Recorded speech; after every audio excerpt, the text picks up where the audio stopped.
It wasn't Warren Buffett who taught Charlie Munger how to think. In fact, if you ask Buffett himself, he'll tell you that meeting Charlie was the moment everything changed. Because Charlie Munger didn't chase brilliance. He didn't try to out-hustle the market. He didn't try to be the smartest man in the room. No, he built his entire empire on something far more rare: restraint, simplicity, a deep, almost unsettling commitment to not being dumb. That's it. That's the whole game. And the more you study him, the more you realize Munger wasn't trying to win. He was trying to avoid losing. And by doing so, he won bigger than almost anyone else in modern financial history. But here's the twist. Munger never wrote a book. Not in the traditional sense. What he left behind wasn't a blueprint.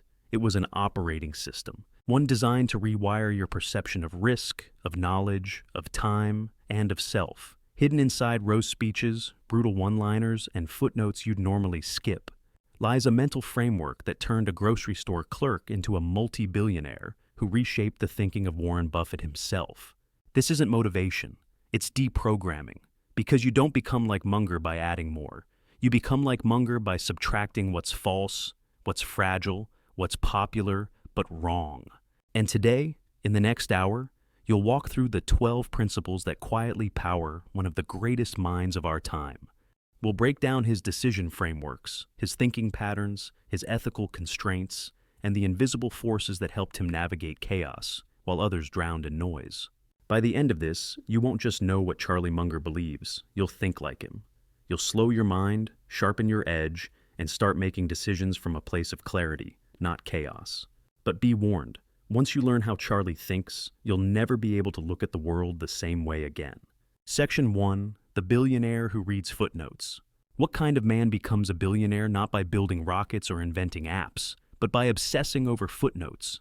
Charlie Munger didn't climb to the top by outworking everyone. He outthought them, quietly, slowly, patiently. While others were reading headlines, Munger was devouring the fine print. Not because he wanted more information, but because he wanted better thinking. He believed the truth often hides not in what's said loudest, but in what's almost ignored. And so he trained his brain to find gold in what others overlook. Long before Munger met Buffett, he worked as a teenager in a grocery store. His family had lost everything in the Great Depression. No connections, no capital. Just a curious kid who spent his breaks reading physics and psychology while others were stacking boxes. There's something profoundly powerful about that image, because that boy didn't chase money. He chased understanding, and that mindset, it never left him. He studied biology to understand incentives, engineering to understand systems, and law to understand human conflict. Each new discipline wasn't a trophy. It was a lens. And when he layered those lenses together, something miraculous happened. His vision sharpened. He could see patterns others missed, risks others ignored, truths others couldn't explain. This is what Munger called worldly wisdom. Not the wisdom of one field, but the kind you build when you cross-pollinate ideas from everywhere. Most people collect dots. Charlie connected them. While investors memorize balance sheets, he asked what psychological bias made people ignore risk. While CEOs bragged about growth, he asked what system would break first under pressure. He wasn't smarter. He was wider, slower, more layered, and it made all the difference. There's a quote Munger loves: "To the man with a hammer, everything looks like a nail. But what if you're holding a microscope, a telescope, a scalpel?" Munger didn't trust narrow thinkers, because narrow thinking breaks when the world shifts. He wanted tools from every shelf: physics, economics, biology, literature, because reality doesn't care about your major. Quick mental break. Imagine if you approach problems this way, not with one tool, but 20, not rushing to answers, but savoring the search. That teenager reading physics in a grocery store, he's worth 11 billion today. Not because he worked harder, because he looked deeper. Munger asks, what am I missing? And that's the shift. That's the OS. It's not about confidence. It's about precision. And precision starts with curiosity. Relentless, unglamorous, slow-burning curiosity. The kind that sends you digging into footnotes long after everyone else has gone home. So, the next time you feel overwhelmed by advice, remember this. Munger didn't master life by adding more noise. He mastered it by going deeper. He read slower, but remembered longer. He thought less often, but more completely. He didn't try to know everything. He just tried to understand what mattered most. And most of the time, that was hidden in the fine print. But if curiosity was the beginning, it wasn't the real trick. Because once you know where to look, the next question is, how do you see the truth beneath the obvious? Section 2. Invert, always invert. What if the fastest way to win is to start by imagining how you'd lose? That's not just clever, that's Munger's playbook. While the world obsessed over how to succeed, Charlie asked the question no one dared to ask. What would completely destroy this? He borrowed the idea from mathematician Carl Jacobi, who believed that complex problems were best solved in reverse. Inversion, he called it. And to Munger, it became a religion, a way of thinking that slices through illusion like a scalpel. Most people chase success like it's a checklist. Do this, then that, then win. But Charlie knew that life doesn't work in straight lines, so he flipped the entire process. "Tell me where I'm going to die," he said once, "so I never go there." That line sounds funny until you realize how deadly serious it is. In investing, it means you don't just look for great businesses. You avoid the obviously bad ones, the dishonest, the over-leveraged, the overhyped. In health, it's not about some perfect diet. It's about cutting sugar and sleeping more. In love, maybe it's not about finding the ideal partner. Maybe it's about avoiding toxic patterns you keep repeating. There's a story Munger once told at a graduation speech. A bright-eyed student asked him, "What's the secret to a great life?" And instead of offering some motivational cliche, Munger replied, deadpan, "Easy. Just avoid sloth and unreliability. That's it. No 7 steps, no affirmations, just a brutal reversal of what ruins most lives." Pause here for a second. Which of your current problems could be solved not by doing more, but by stopping something stupid? Write it down. Seriously. This isn't theory, it's practice. Because the truth is, inversion reveals what optimism hides. It's easy to get seduced by goals, much harder to admit the traps you keep falling into. And Munger knew the brain wasn't built for this. It wants confirmation, not contradiction. It seeks safety, not clarity. But that's exactly why inversion works. It short-circuits your ego. It forces humility. It makes you confront the uncomfortable truths you'd rather sweep under the rug. Yeah, want to be happy? Ask what makes you miserable, and stop doing that. Want to grow a business? Ask what would cause it to collapse, and protect against that. Inversion isn't negative thinking. It's protective thinking, defensive, but deeply empowering. Because when you eliminate the obvious stupidities, what's left tends to work. Here's where the magic happens. Inversion isn't just about solving problems. It sharpens vision. You start seeing what others miss. You walk into a room, and instead of asking, "What's exciting here?" you ask, "Where's the hidden risk?" And that one question, asked consistently, will save you from ruin more times than brilliance ever will. Inversion doesn't mean you become paranoid. It means you become precise. It doesn't mean you stop striving. It means you start subtracting.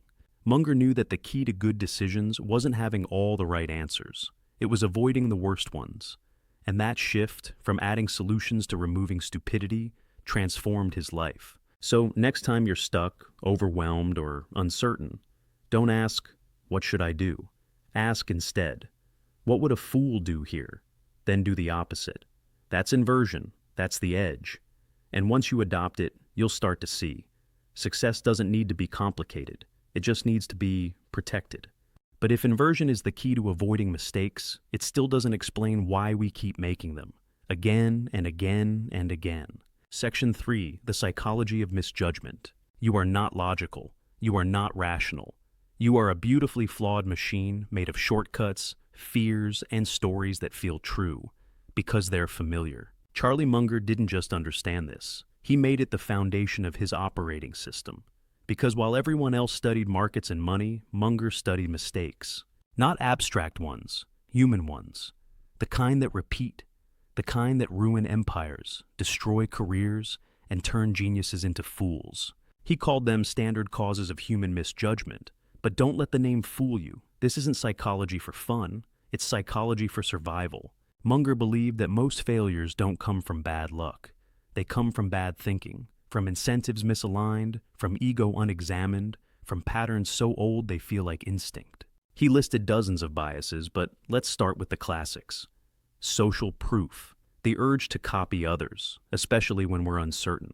Authority bias, the default obedience we give to uniforms, titles, or even expensive suits. and contrast bias, how a $1,000 jacket feels cheap after trying on a $5,000 one. These aren't glitches, they're features, and unless you learn to see them, you'll be ruled by them. Picture the 2008 financial crash. Smart people, complex models, catastrophic results. Why? Because nobody wanted to look stupid. Because everyone assumed if they're doing it, it must be safe. That's social proof. Because the ratings agencies said it was fine. That's authority bias. And because the risk wasn't immediate, it was abstract. That's distance bias. All playing together like a symphony of stupidity. And Munger, he saw it coming. Not because he had insider information, but because he understood how the human brain misfires under pressure. Let's try something. Think of the last time you made a decision you regretted. Got it? Now ask, which bias was at play? Were you copying someone, trusting an expert, comparing to the wrong baseline? Be honest. This isn't judgment, it's diagnosis. He once joked, if you're not thinking about psychology, you're not thinking. But it wasn't a joke. It was a warning. We don't see reality. We see filtered reality, painted by emotion, amplified by fear, distorted by habit. And unless you build defense systems against your own brain, you're walking blindfolded through a minefield. So, what did Munger do? He memorized the biases, like flashcards, like landmines on a mental map. He trained himself to spot them in others, and in himself. If he felt overly confident, he paused. If he saw everyone rushing in, he stepped back. If something seemed too good, he checked what part of his brain wanted it to be true. This wasn't self-help. It was self-defense. Here's the uncomfortable part. Intelligence doesn't protect you. In fact, smart people often rationalize faster. They build better arguments for bad ideas. They become trapped by their own cleverness. That's why Munger emphasized not brilliance, but awareness. A kind of humble alertness to your own programming. And maybe that's the real wisdom here. You don't need to be perfect. You just need to stop playing the same bad tape. Spot the script. Pause the reaction. Insert the question. Am I seeing clearly? Or am I just reacting? Because the most dangerous biases aren't the ones you know. It's the ones you live in without noticing. The ones that feel like truth, but are really echoes of past mistakes. And once you start spotting them, the world opens up. You begin to think above the bias, to act from clarity, not conditioning, to choose rather than repeat. But there's still a deeper truth. Bias explains how we fall, but Munger didn't stop there. He built a philosophy not just of avoiding bad choices, but of consistently avoiding bad environments. And to do that, he focused on one idea: simpler, sharper, and far more dangerous: stupidity. Section 4. Avoiding idiocy beats chasing genius. Charlie Munger didn't want to be a genius. He wanted to avoid being a fool. It sounds simple, almost insulting, but it's one of the deepest truths in his entire operating system. Because in a world obsessed with 10x thinking and being the smartest person in the room, Munger quietly built a philosophy around the opposite. Don't be stupid. That's it. Not sexy, not clickbait, but when you stack it over decades, it works like compound interest for your judgment. He once said, "It is remarkable how much long-term advantage people like us have gotten by trying to be consistently not stupid instead of trying to be very intelligent." And that's not humility, that's strategy, because stupidity is predictable, it's preventable, and most of all, it's repeatable, which is exactly why he studied it like a scientist. Imagine you're driving a car. Genius is like having a turbocharged engine, but avoiding idiocy, that's having brakes that work. You don't crash because you're not fast enough. You crash because you missed the curve, ignored the sign, or drove into fog with full confidence and no clarity. Munger saw this again and again in business, in investing, in life. People with more talent, more ambition, more resources, self-destructing because they refused to slow down and ask the obvious questions. He used checklists, not because he didn't trust his brain, but because he knew not to trust it. He filtered every decision through multiple lenses. What can go wrong? What bias might be at play? What don't I know that I think I do? It wasn't fear-based. It was fail-safe-based, like a pilot running pre-flight checks, even on clear days. There's a story that captures this perfectly. A young investor once pitched Munger on a hot tech stock. He was passionate, articulate, had data and charts and momentum. Munger sat through it silently, then said, "Let me ask you something. What's the downside here if you're wrong?" The kid stammered. "Not much," he shrugged. Munger nodded. That's what every idiot says before they lose everything. And that was it. Conversation over. Because that's the trap. Fools don't look like fools until the fog lifts. And Munger's secret was simple. He never assumed he was immune. He assumed he was blind. That the enemy wasn't the market or the competitors or the conditions. The enemy was himself, operating on half-formed assumptions and subtle delusions. So, he built his system to remove himself from the equation. Fewer decisions, slower pace, higher standards, fewer bets, but better ones. Time for a quick recap. So far, we've explored Munger's curiosity system, reading footnotes, not headlines. His inversion method, solving problems backward. His bias map, spotting psychological traps. And now, his anti-stupidity filter, avoiding obvious mistakes over chasing complex wins. Notice the pattern? It's all about subtraction, not addition. Removal, not accumulation. Less, but better. Avoiding idiocy meant saying no more than yes. It meant waiting, watching, learning. It meant walking away from big wins if they smelled even slightly off. It meant never investing in what he didn't understand, no matter how hot the hype. It meant humility as a shield. And over time, that shield turned into armor. While others boomed and busted, Munger kept compounding. Quietly, safely, relentlessly. Here's the twist. This isn't about fear. It's about confidence. Real confidence. The kind that doesn't need to prove anything, because it's not chasing glory. It's protecting longevity. In Munger's world, surviving is winning. And surviving well, that's genius. But surviving requires more than caution. It requires clarity. And clarity isn't found in motivation books or Twitter threads. It's built through structure, through mental architecture, through a mind trained to ask, not, what's the opportunity, but what's the truth? And to find that truth, Munger reached for something few people ever consider. Not more answers, but better models. Section 5, the Latticework Mind. Charlie Munger never trusted isolated facts. He trusted patterns, webs of understanding that spanned disciplines and stitched reality together. He called this approach a latticework of mental models, not a toolbox, not a list. A lattice, something woven, structured, and strong. It wasn't just how he thought, it was how he saw. Because while others looked through one lens, economics, law, psychology, Munger looked through many, layered at once, revealing what a single view would always miss. The average person thinks in silos. Finance people learn finance, doctors learn biology, lawyers master precedent, but reality doesn't care about your major. It moves across systems, biology affecting economics, psychology shaping politics, math hiding inside music. And that's why most experts miss the bigger picture. They're brilliant within their sandbox, but blind outside it. Munger's answer? Learn broadly. Apply precisely. He devoured ideas from physics, game theory, engineering, biology, literature, not to show off, not to diversify, but to see clearly. One of his favorite models came from physics, the idea of critical mass. When enough factors combine, something irreversible happens. That's how bubbles pop. That's how movements rise. That's how a bad habit becomes a ruined career.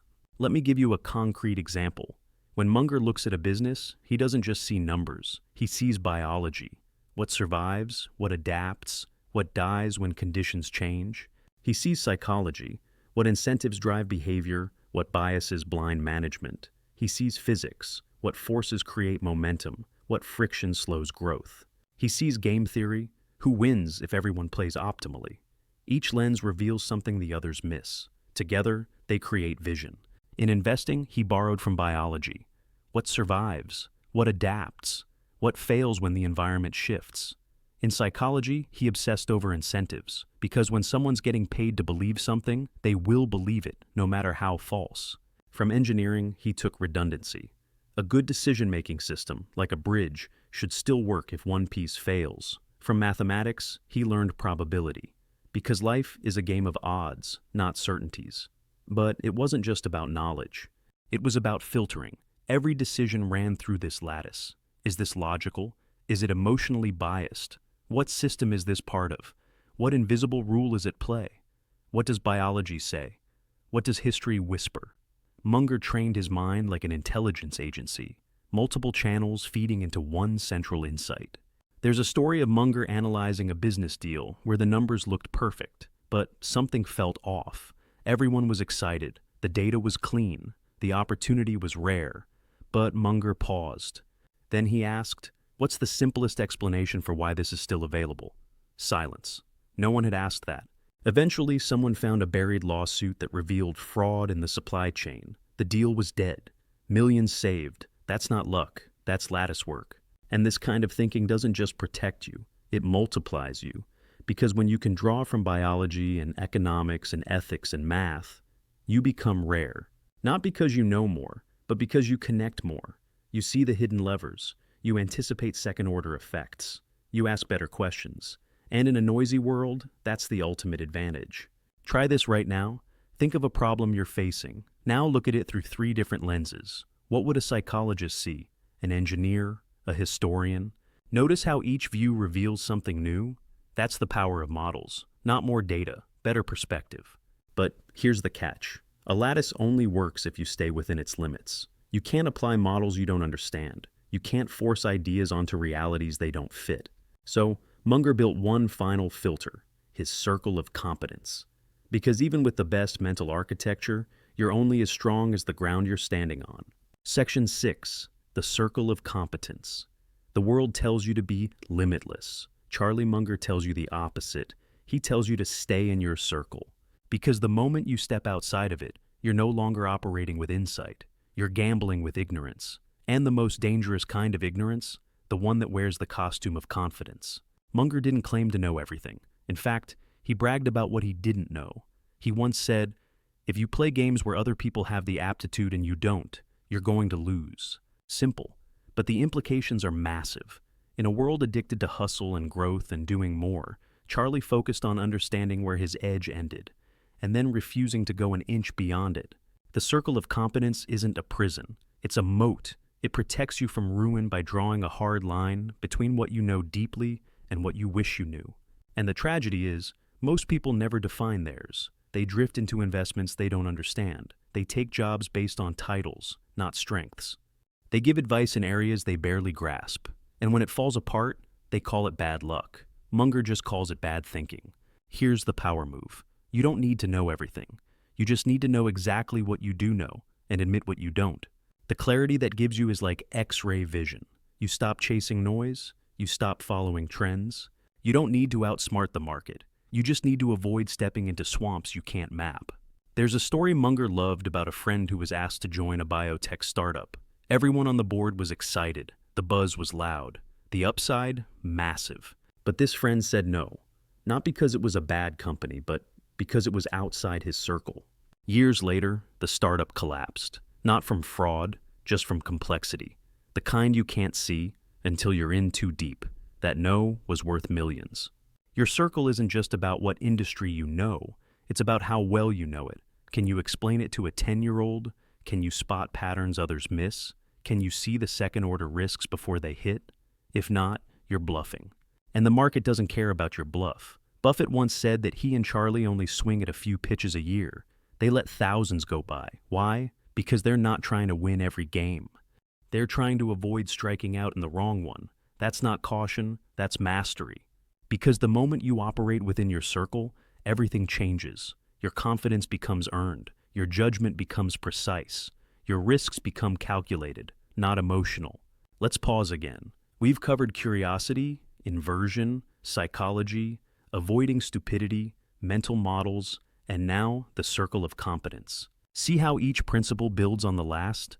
It's not random wisdom. It's an integrated system, a way of thinking that compounds with practice. But here's the magic.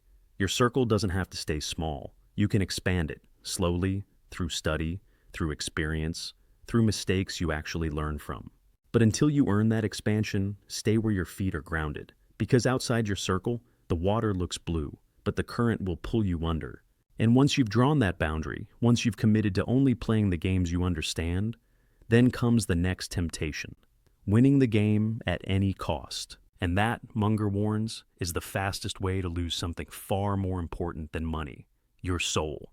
Charlie Munger knew something most people never learn. Getting rich is easy if you're willing to sacrifice everything. But staying rich without losing your integrity, that's the real art. In a world that worships success and forgives almost any behavior to get it, Munger stood apart. Not because he was perfect, but because he refused to play the game if the rules required him to cheat himself. His wealth wasn't just financial, it was moral, and that made it unshakable. He didn't believe in get-rich-quick schemes. He didn't trade ethics for upside. He didn't cut corners, dodge taxes, or bury secrets. In fact, he often warned, you can't build a reputation on what you're going to do. It was a reminder that character compounds just like capital. Every lie, every small betrayal, every deal you take when your gut says no, that's interest working against you, slowly, invisibly, until one day, your wealth is big, and your peace is gone. Munger's philosophy was simple: build slowly, build ethically, and never make a deal that costs you sleep. He and Buffett famously turned down business after business, even when the numbers were perfect, because the people weren't. If someone was dishonest, slippery, or overly promotional, they passed. Why? Because over time, who you partner with becomes who you are, and no upside is worth moral rot. There's a moment in Munger's life that captures this. After achieving massive success, a publisher approached him to write a book. The advance was generous. The prestige was guaranteed. But Munger declined. "I'm not in the business of self-promotion," he said. "I'm in the business of building." That restraint, rare, almost invisible in today's world, is what made him different. While others chased attention, he chased clarity. And it wasn't just about business. Munger's life was built on a foundation of quiet ethics. He stayed loyal to his principles, even when they hurt. He endured tragedy, losing a son to leukemia, with a stoicism that shattered those around him. But he didn't crumble. He didn't spiral. He returned to work, returned to reading, returned to thinking. Not because he was cold, but because he believed life wasn't meant to be fair. It was meant to be faced. In one of his speeches, Munger said, "The safest way to try to get what you want is to try to deserve what you want, not earn, deserve." Because when you build something worthy, you don't need to trick the world into giving you more. The world eventually comes to you, slowly, quietly, reliably. Question for you: what deal are you considering right now that feels profitable but uncomfortable? What partnership looks good on paper but bad in your gut? That discomfort isn't weakness, it's wisdom. Listen to it. So here's the real question. Would you still want success if no one else could see it? If there were no headlines, no followers, no applause? Because Munger would. His idea of wealth wasn't flashy, it was functional. Money was freedom to think, to read, to live well, but always within your means and always with your values intact. And if you follow that path, if you build a life where your character compounds faster than your net worth, something strange begins to happen. People trust you, opportunities find you, and your reputation becomes an asset far more valuable than cash. Because when people believe your word is better than any contract, you stop needing leverage. You are the leverage. But even character, even ethics, even restraint are sometimes not enough, because the world is still full of noise, of lies, of overcomplication. And so, to keep thinking clearly, Munger turned to an unlikely ally: simplicity. Section 8, the Roastmaster's Rules. Charlie Munger's wisdom cuts like a scalpel, but he delivers it with the grace of a stand-up comic. Behind every sharp lesson is a sharper joke, a one-liner, a roast, a punchline so dry it could evaporate Wall Street arrogance in a single sentence. But here's the twist. Munger's humor isn't decoration. It's strategy. It's a delivery system for truth, coated in irony, spiked with clarity, and designed to bypass your defenses while making you laugh at your own blind spots. Because Munger understood something philosophers and psychologists often forget. People don't change when you yell at them. They change when you make them laugh, right before they realize the joke's on them. And Charlie? He was a master of this, a roastmaster in a suit, a Socratic sniper with a Harvard law degree. Take this classic. If you think your IQ is 160, just try to be nice to people with 130. In one breath, he skewers arrogance, reveals the power of humility, and drops a behavioral grenade into every boardroom filled with insecure overachievers. Or this one: show me the incentive, and I'll show you the outcome. That's not just clever, it's the entire psychology of misjudgment boiled into 10 words. Most people write books to explain that. Charlie wrote punchlines. Here's another gem. The iron rule of nature is, you get what you reward for. If you want ants to come, you put sugar on the floor. Simple, devastating, true. Or when asked about risk management, all I want to know is where I'm going to die, so I'll never go there. That's inversion wrapped in comedy gold. But the reason it lands so hard? Because it's grounded in reality.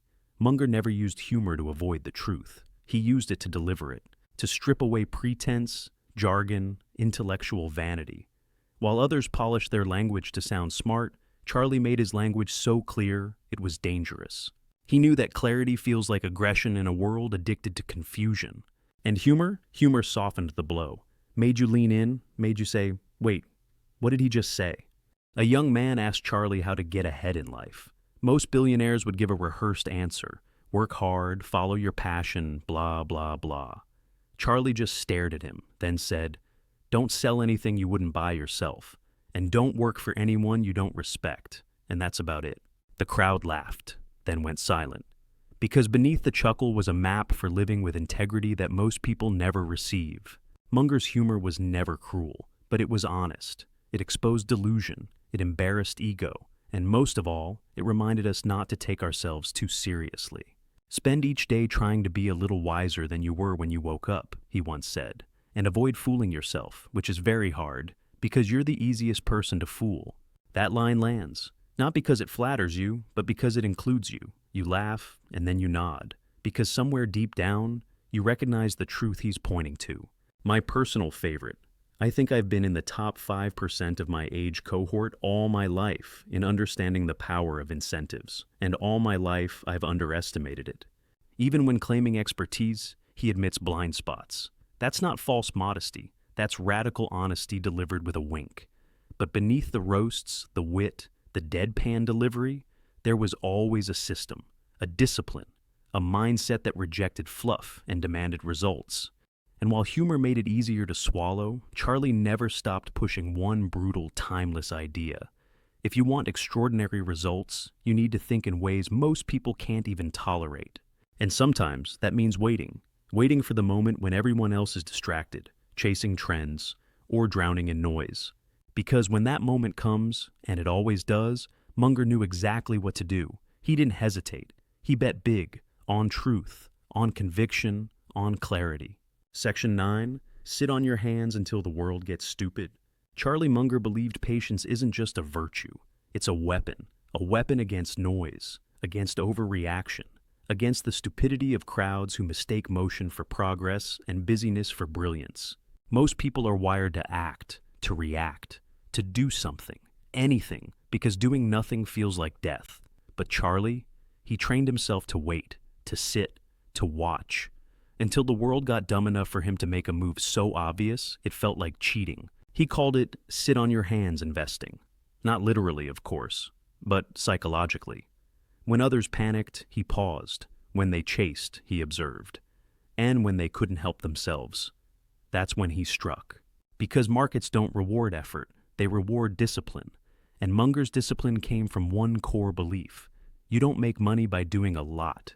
You make money by doing a few things very well.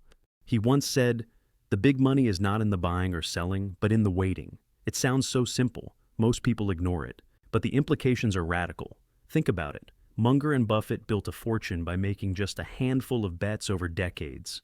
They let thousands of opportunities go by. Good companies, great ideas, promising trends. But unless it was inside their circle of competence, aligned with their values and priced attractively, pass. That kind of restraint looks insane from the outside. While everyone else is making moves, you're doing nothing? But Munger knew something most don't. The market isn't a game of activity. It's a game of selectivity. The fewer dumb decisions you make, the less brilliance you need. In fact, his entire strategy could be summed up in 4 brutal steps. Avoid stupidity. Wait for your moment.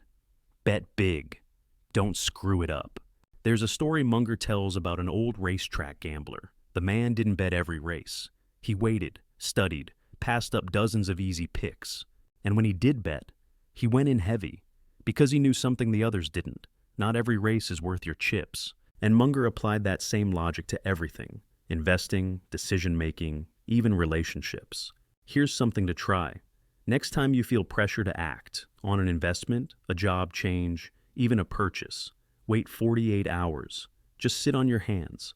See if the urgency was real or manufactured. You'll be shocked how often urgent becomes unnecessary with a little distance. He didn't fear boredom. He used it as a filter. A lot of success in life and business, he once said, comes from knowing what you want to avoid. Early death, a bad marriage, etc. That kind of clarity comes from not jumping at every shiny thing. It comes from sitting with discomfort, from watching the room, not trying to control it. And here's the paradox. This kind of patience doesn't slow you down. It speeds you up, because when the right moment comes, you're ready. You're not burnt out. You're not chasing crumbs. You're sitting on dry powder with a clear head and a clean map. And that's when you strike, calmly, decisively, with total conviction. Because you've already done the hard work, the waiting. But patience isn't passive, it's preparation. It's studying when no one's watching, thinking when no one's asking, reading when the world is screaming. And while others are addicted to action, you're addicted to accuracy. Quick temperature check. We're deep into Munger's system now.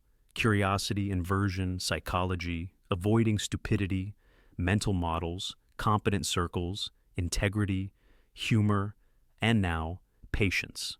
Each principle interlocks with the others. This isn't a list, it's an ecosystem, a way of being that compounds over time. Still, patience alone isn't enough, because even the right moment, perfectly timed, can fall apart if you're not mentally wired to handle volatility.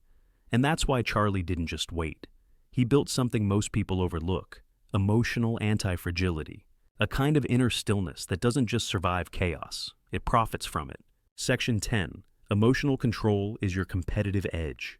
Charlie Munger didn't win because he felt more. He won because he reacted less. In a world that teaches you to trust your gut, follow your passion, chase excitement, Munger went the other way. He built his fortune on a quiet superpower no one ever talks about. Emotional control. And not the stoic, poker-faced kind that fakes calm while screaming inside. No. Munger developed a kind of internal clarity that simply refused to be owned by emotion at all. Because here's what he knew. The market doesn't punish lack of intelligence. It punishes emotional weakness, panic, greed, FOMO, euphoria, regret. Most losses don't come from bad information. They come from bad impulses, the kind that hijack your system before your mind has a chance to speak. And if you don't train yourself to resist them, you're not a thinker. You're a puppet. Munger trained himself differently. He didn't chase highs. He didn't react to crashes. He didn't let mood swings become decision filters.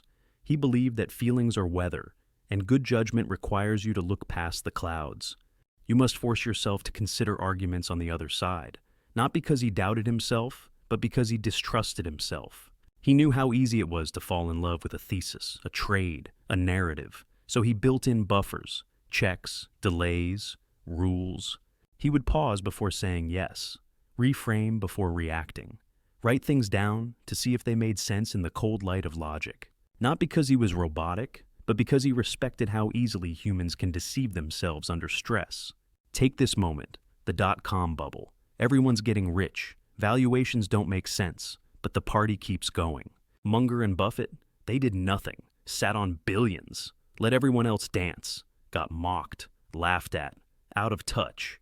Then the crash came, and they were fine, not because they predicted it, but because they refused to be emotionally bullied into participation. That's discipline. That's power. Here's a practical exercise. Next time you feel a strong emotional pull toward a decision, excitement, fear, anger, write down what you're feeling and why. Then wait 24 hours and read it back. How much of that emotion was signal versus noise? This simple practice builds the same buffer Munger used to protect his judgment. And it's not just in markets. Emotional control shows up in meetings, marriages, friendships, and emails you never should have sent. It's the space between trigger and reaction. It's the art of holding your fire, not because you're scared, but because you've trained your aim. Munger didn't speak first. He listened.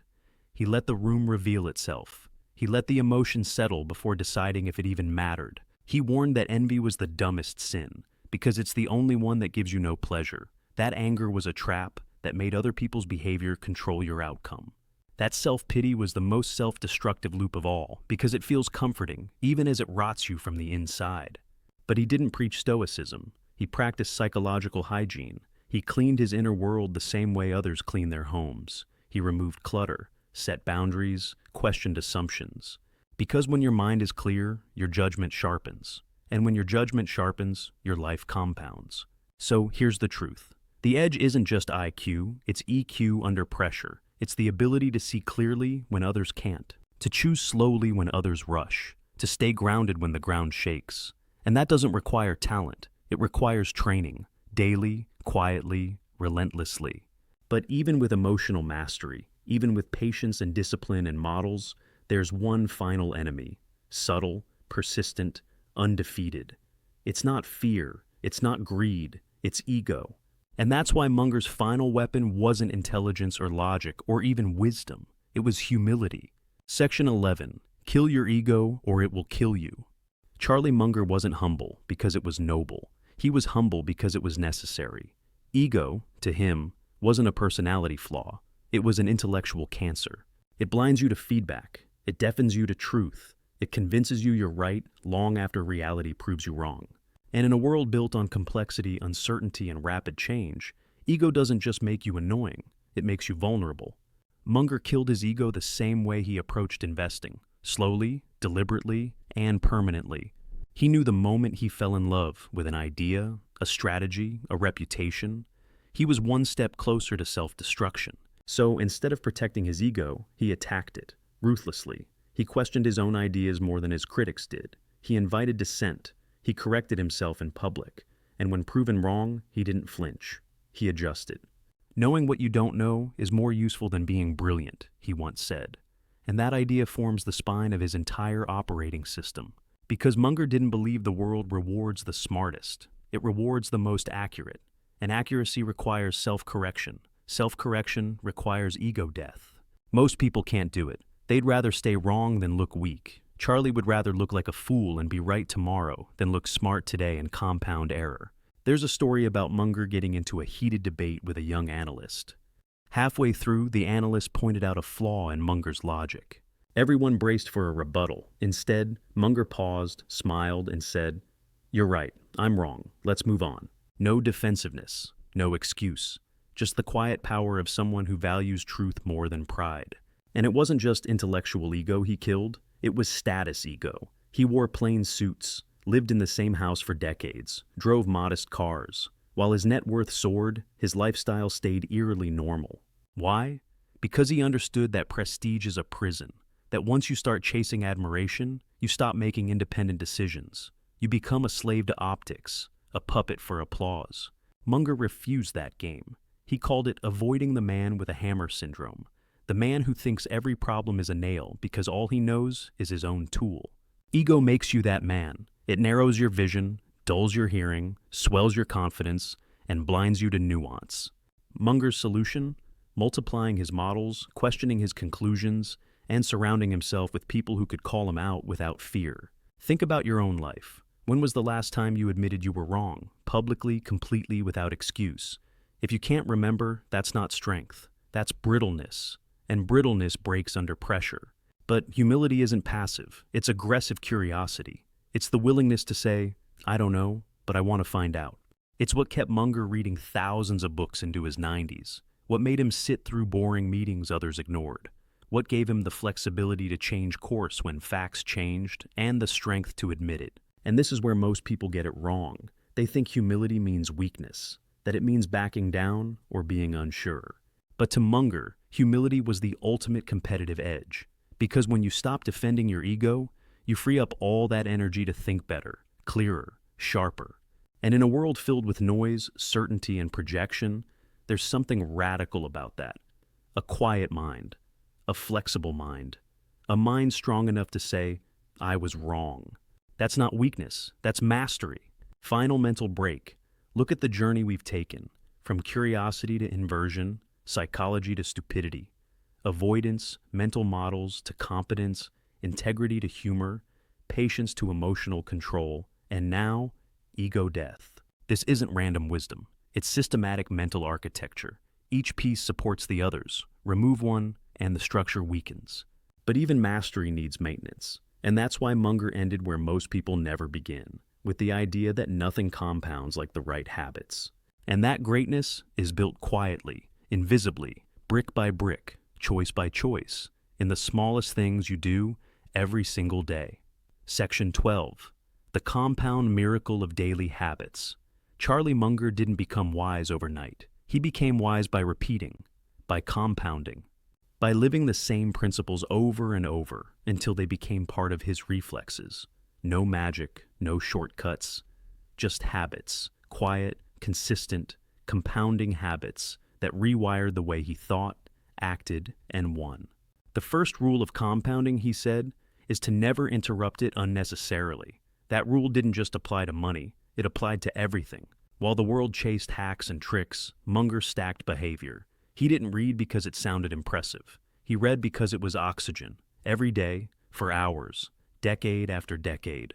Newspapers, textbooks, annual reports, science journals, not for immediate payoff, but for pattern recognition, for mental readiness, for the moment when the world got noisy and he needed to see clearly while everyone else was blind.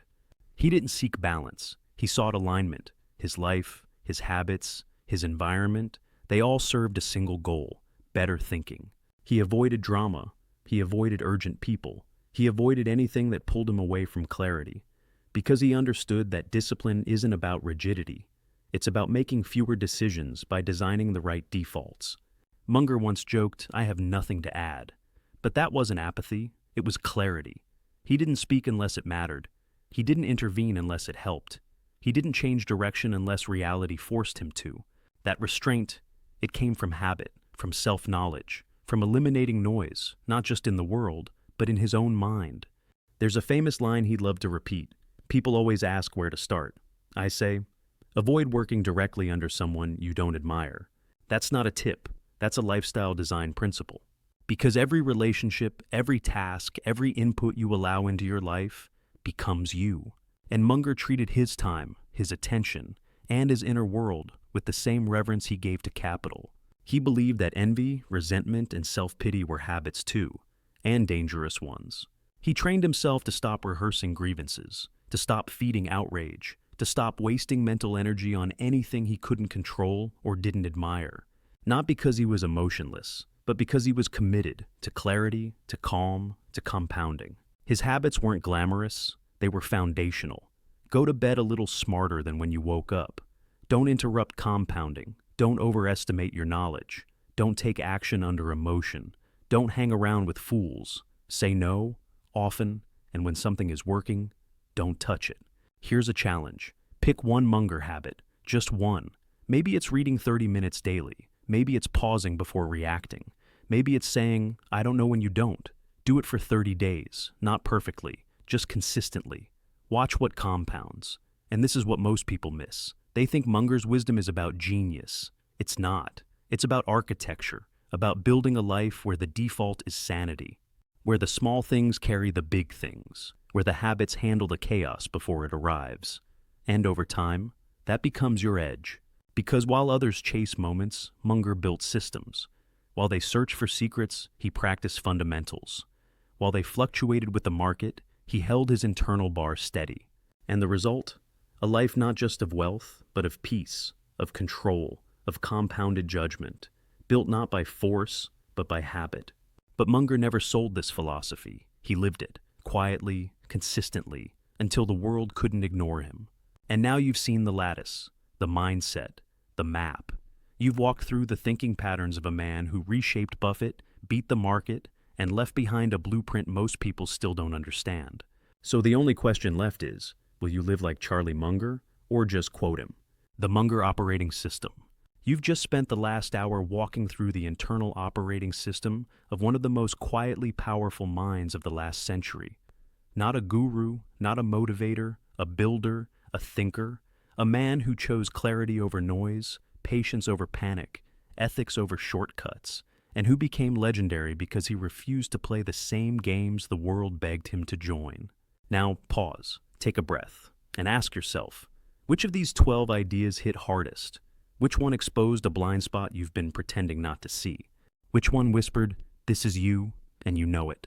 This isn't a highlight reel. This is an invitation to rewire your thinking, to subtract the noise, to stop playing games that punish curiosity and reward ego. You don't need to do more. You need to do less, but better. Munger's system isn't meant to be memorized. It's meant to be installed. Start small. Print your biases. Build your lattice. Define your circle. Practice sitting with uncertainty instead of reacting to it. Say, I don't know more often. Read more than you post.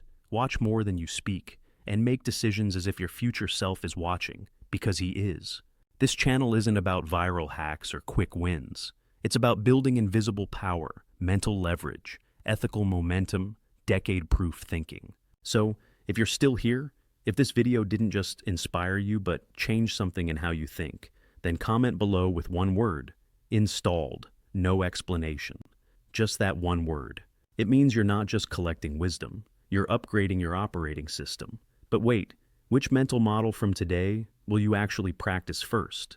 Which bias caught you red-handed? Drop it in the comments. Real change starts with specificity, and the community learns faster when we share our blind spots. And if you want to go deeper, we built a full Munger workbook. Questions, habits, models, case studies, all designed to help you apply every principle from this video in your own life. The link's in the description. It's free. Because good systems shouldn't be sold, they should be shared. Remember this: brilliance fades, excitement fades, but judgment compounds. So, here's your final Mungerism to carry with you. Take a simple idea and take it seriously. Let that be your compass. Let that be your edge. Let that be your next step.